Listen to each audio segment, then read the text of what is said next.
हाँ। नमस्कार, मैं ज्योतिष तज्ञ जयंत गुरुजी महाराष्ट्र से बात कर रहा हूँ।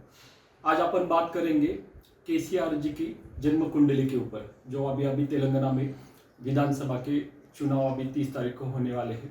तो उनकी कुंडली क्या बताती है, जरा मेरे हिसाब से उनकी कुंडली के हिसाब से अपन पता लगा लेंगे। सबसे पहले हम प्रणाम करेंगे हमारे भगवान शिव जी और माता जी को, जिन्होंने मुझे ये विद्या प्रदान की है। तो केसीआर की जन्म लग्न है वृषभ राशि। वृषभ राशि का स्वामी आता है शुक्र ग्रह, और शुक्र ग्रह उनके कर्म भाव में बैठा है। शुक्र ग्रह कर्म भाव में बैठा है और मजबूत अवस्था में बैठा है।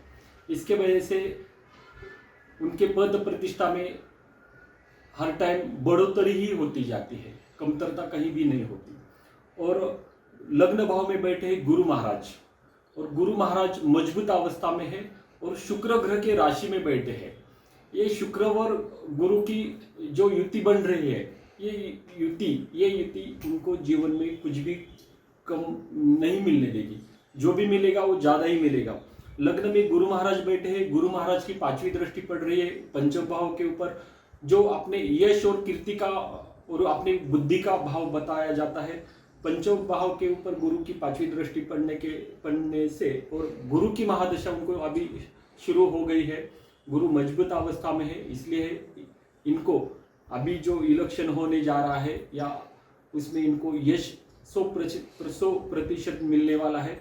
गुरु की 9वीं दृष्टि पड़ रही है उनके भाग्य भाव के ऊपर। गुरु मजबूत अवस्था में बैठा है, इसलिए गुरु की महादशा में गुरु की प्रत्यंतर दशा चल रही है। गुरु की महादशा में गुरु की अंतर्दशा प्रत्यंतर दशा गुरु की ही चल रही है। इसके वजह से इस महादशा में, इस अंतर्दशा में, इस प्रत्यंतर दशा में गुरु महाराज मजबूत अवस्था में होने के कारण उनकी पद प्रतिष्ठा में और बढ़ोतरी हो जाएगी। और शुक्र महाराज पहले से ही दशम भाव में विराजमान है, उनके पद प्रतिष्ठा के घर में विराजमान है। साथ में युति बनाए है रवि और बुध के साथ।